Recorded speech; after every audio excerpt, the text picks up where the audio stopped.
بادشاہ مقرر فرمائے ہیں تو حضرت طالوت علیہ السلام کو بھی ایک قوم کا بادشاہ بنایا۔ سیدنا داؤد علیہ السلام کی قوم تھی، انہوں نے مطالبہ کیا کہ ہمارے پاس کوئی ایسا لیڈر ہو، کوئی ایسا گائیڈ ہو، ایسا امام ہو، ایسا حکمران ہو جس کی سربراہی کے اندر ہم پراپر طریقے سے زندگی گزاریں اور جہاد بھی کریں اور اپنے ایمان کی حفاظت بھی کریں۔ تو اللہ نے سیدنا طالوت علیہ السلام کو ان کا ملک، بادشاہ، حکمران، لیڈر، کمانڈر بنا کے بھیجا۔ تو ان کی خوبی ساتھ بتائی، وَزَادَهُ بَسْطَةً فِي الْعِلْمِ وَالْجِسْمِ، کہ ان کی خوبی یہ ہے کہ وہ آپ سب میں علم میں بھی برتر ہے اور جسم اور طاقت اور قوت میں بھی برتر ہے۔ تو امور سلطنت، لیڈرشپ اور معاملات کو اپنی نگرانی کے اندر لیڈ کرنا، ہم میں سے ہر بندہ حکمران ہے۔ کلکم راعٍ وکلکم مسئول عن رعیتہ، کوئی ریاست کا حکمران ہے، کوئی کسی علاقے کا حکمران ہے، کم از کم ہر انسان اپنے گھر کا حکمران تو ہے نا۔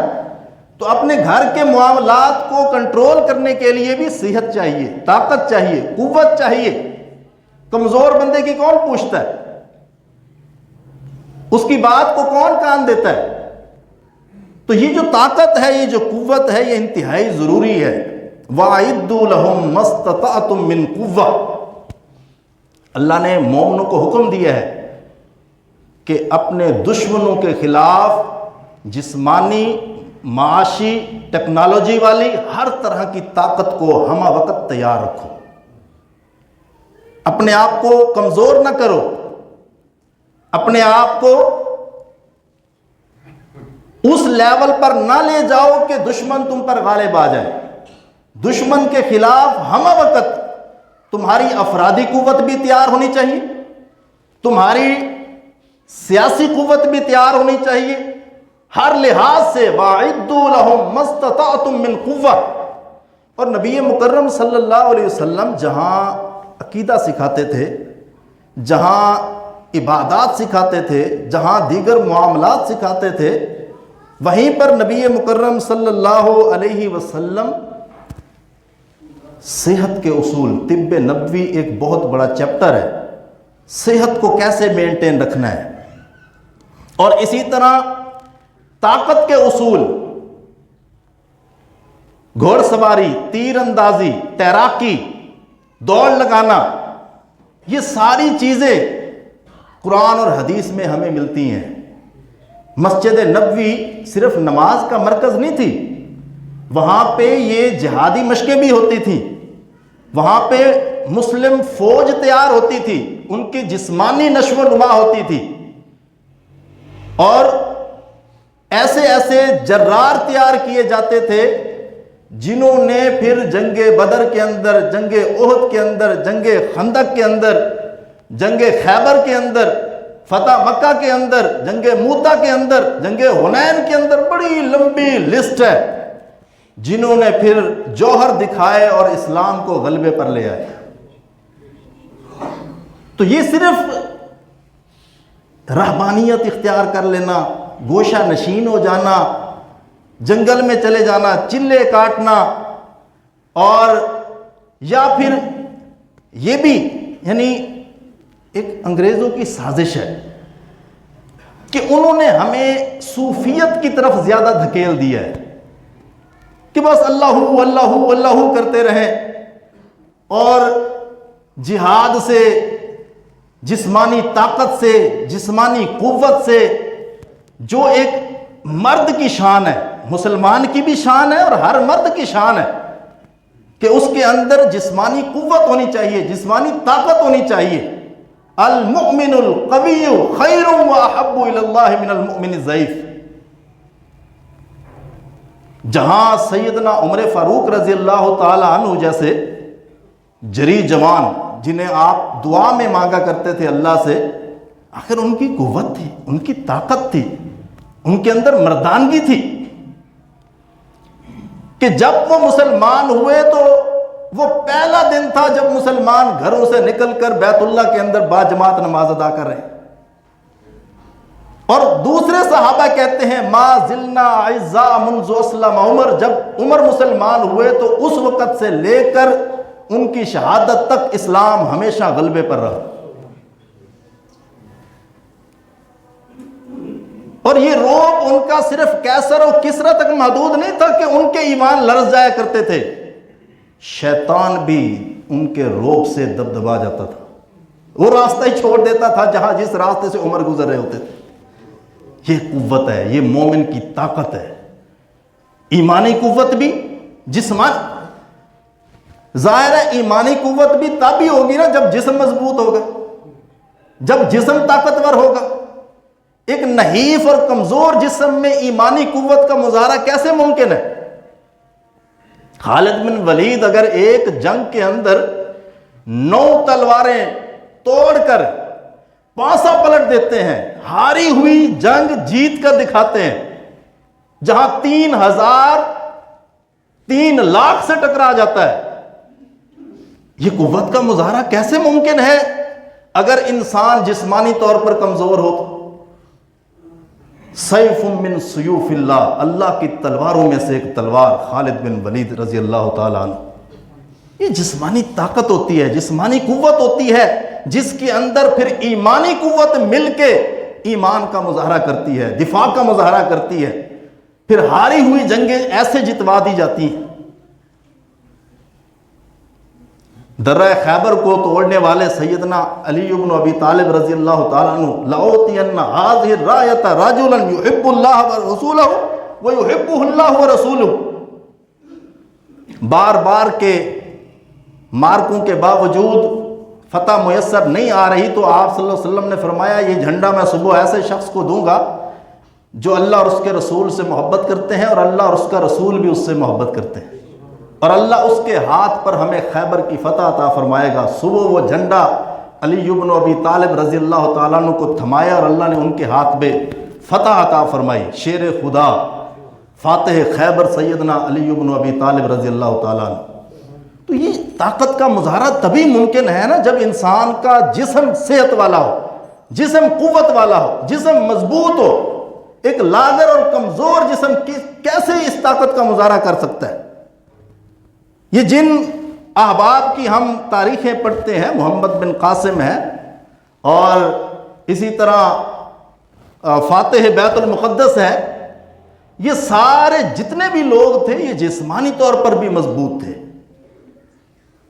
افسوس ہے اس چیز کا کہ آج ہمارا رجحان بدل چکا ہے، ہم جسمانی طاقت کے بجائے ظاہری خوبصورتی، ظاہری نشو و نما، جسم بے شک لاغر کمزور ہو بس چٹا چمکیلا ہونا چاہیے، تو یہ جو چیز، یہ رجحان جو جب سے آیا ہے تو مسلمان جو ہے نا بہت کمزور ہو گئے ہیں، ایمانی قوت بھی ماند پڑ گئی ہے، جسمانی طاقت بھی ماند پڑ گئی ہے۔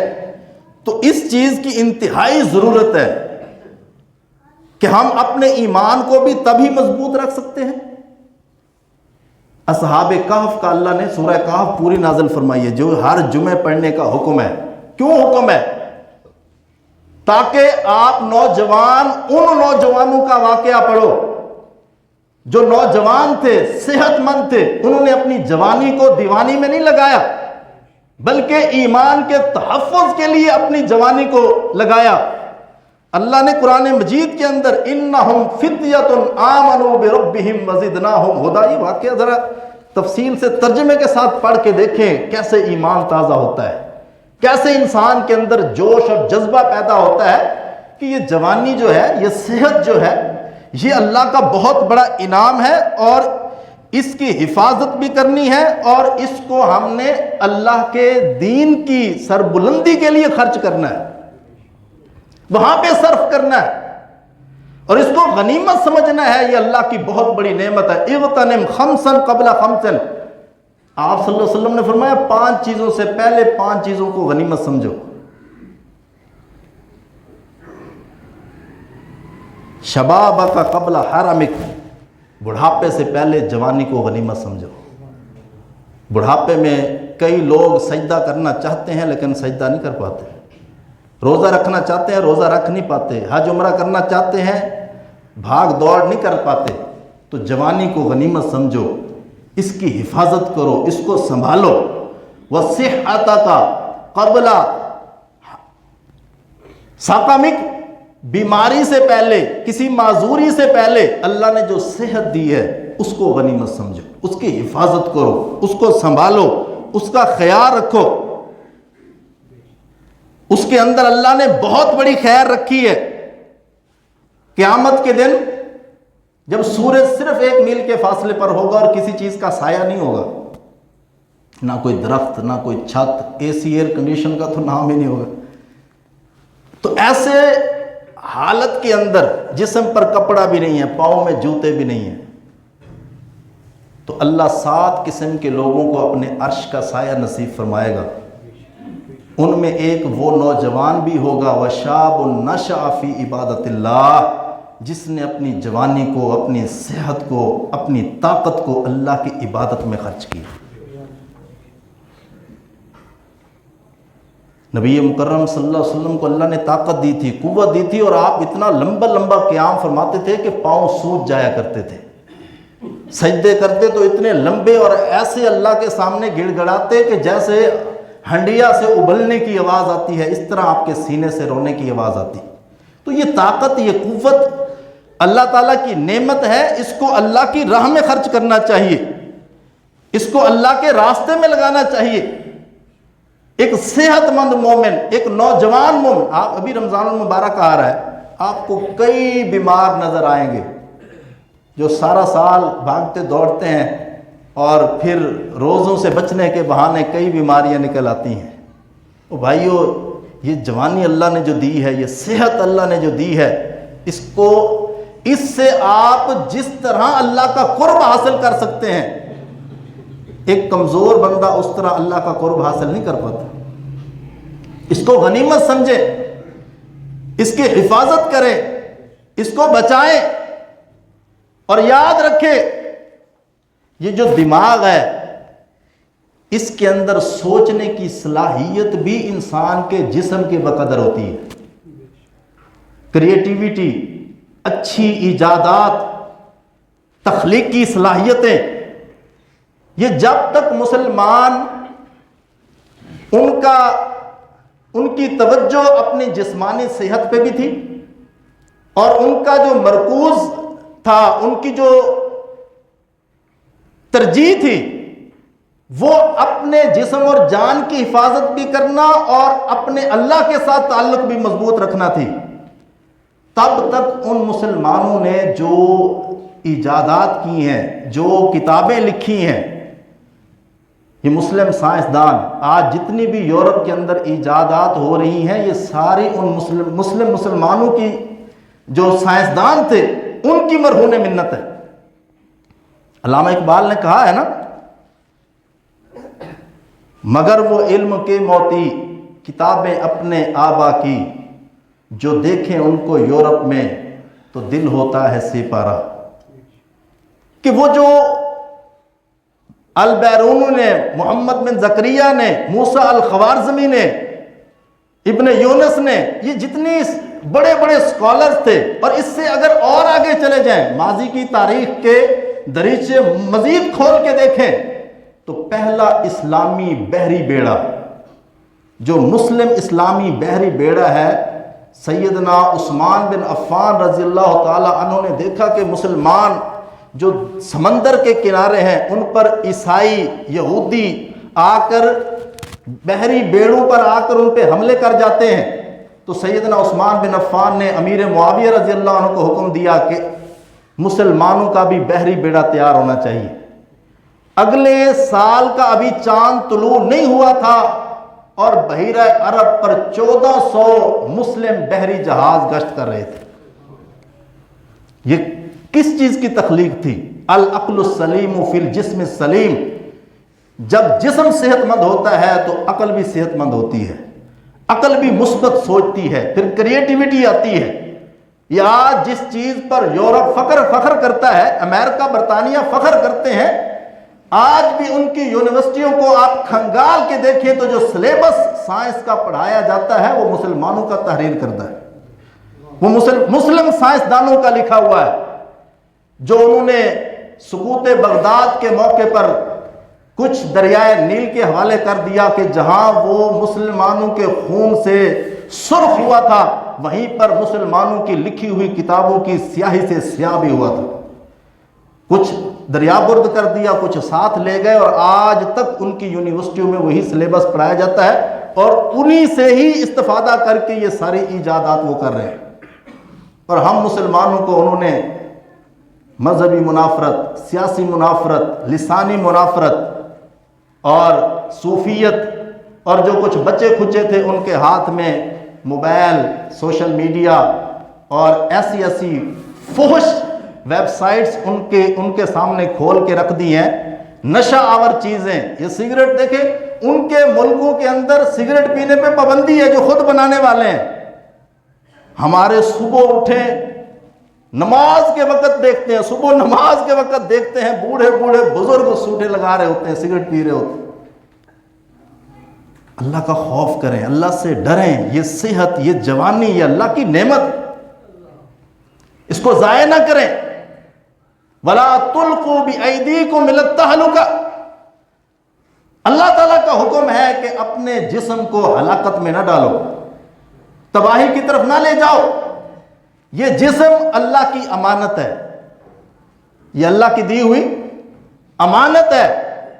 اسے ہلاکت میں ڈالنا, اس کو ضائع کرنا, اس کو نشے کے سپرد کر دینا, یہ حرام ہے, یہ ناجائز ہے. اللہ تعالیٰ نے ان سب چیزوں کو حرام قرار دیا ہے جو اس جسم کو نقصان پہنچاتی ہیں. وہ شراب ہو, وہ چرس ہو, وہ ہیروائن ہو, وہ تمباکو ہو, کوئی بھی چیز ہے. کل مسکر حرام, ہر نشہ آور چیز حرام ہے. ما اسکر کثیرہ فقلیلہ حرام. جو زیادہ چیز استعمال کریں تو نشہ آتا ہے, اس کی تھوڑی سی استعمال کرنا بھی حرام ہے. بعض لوگ کہتے ہیں جی سگریٹ پینے سے تو نشہ نہیں آتا. او بھئی تمباکو زیادہ مقدار میں اکٹھا ہو جائے تو وہ نشے کا باعث ہے. آپ نے اس کو وہاں تک محدود کر لیا کہ اپنے آپ کو اس کا عادی, مجھ جیسے بندے کو دیں تو خود ہی خمار چڑھ جانا ہے, نشہ آ جانا ہے. تو بھئی جس نے اپنے آپ کو اس کا عادی بنا لیا ہے تو یہ نہیں ہے کہ وہ اس کے لیے حلال ہو گئی, اس کے لیے جائز ہو گئی ہے. وہ اپنے اچھا اس کے اوپر شکل بنی ہوئی ہے, دیکھ کے ڈر آتا ہے. سگریٹ کی ڈبی کے اوپر جو شکل بنی ہوئی ہے دیکھ کے ڈر آتا ہے.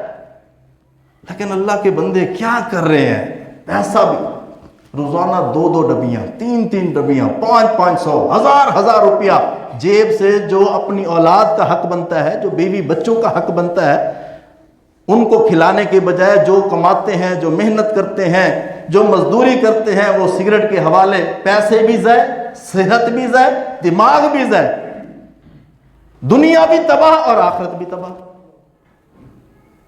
وقت نہیں ہے کہ اتنی تفصیل میں جاؤں.